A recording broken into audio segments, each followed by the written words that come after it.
самите изпълнители, че все пак в рамките на този събор се провежда и конкурса за най-добър оркестър.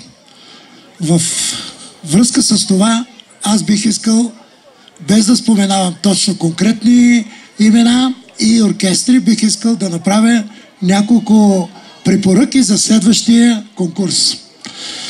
Първо, репертуара, когато се явявате на конкурс, репертуара трябва да е много точно изпитан, да няма никакво двоумение и никакво губене на време между отделните пиеси. Второто, което е задължително музикалните колена във всяка пиеса, в хората, в ръчениците трябва да бъдат изпълнявани от целия оркестър. Трето, когато наричаме оркестър, той задължително трябва поне да ги има двата инструмента минимум. Кларинета и акордеона, и изключвам вече синтезатора, барабаните и така. И четвърто, най-важното, което е подбор на песенния репертуар и подходящите тонуалности за всяка една певица или певец. И във връзка с това искам да си кажа моето впечатление, че независимо, че днес не бяха чак толкова много оркестри, както миналата година, все пак в рамките на 2 часа, никак не е малко да се свири 2 часа и да се пее, те си постараха да покажат всичко това, на което са способни.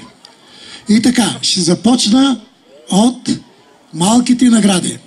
За първи път тази година ние журито не присъждаме 3-та награда. Затова пък 2-ра награда получава, дайте ако обичате, 2-ра награда получава оркестър Родопски ритми. От Доспат ли бях? От Гоци Делчев, нека тук ли ръководителя? Нека да дойде, заедно с това, което те представиха като репертуар, като изпълнение. И искам и специално, тук има вътре и специална награда на двамата вокалисти за една прекрасна, автентична пиринска песен, която за първи път чух и изпяха на 2 гласа с един прекрасен съпровод. Заповядайте, си получите наградите. Вече няколко представите, това е Кике, тяхната солистка.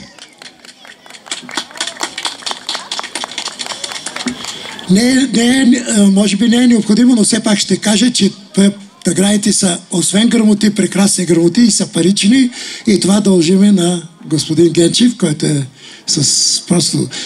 Нашата държава се нуждае от такива хора, радетели за българския музикален фолклор. Докато ги има тях, докато ги има вас, докато ми има нас, ще има и България. Да живее България!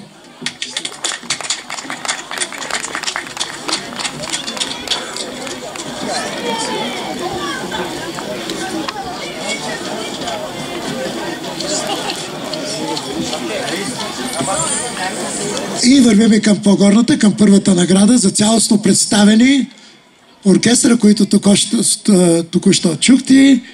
Наградата ще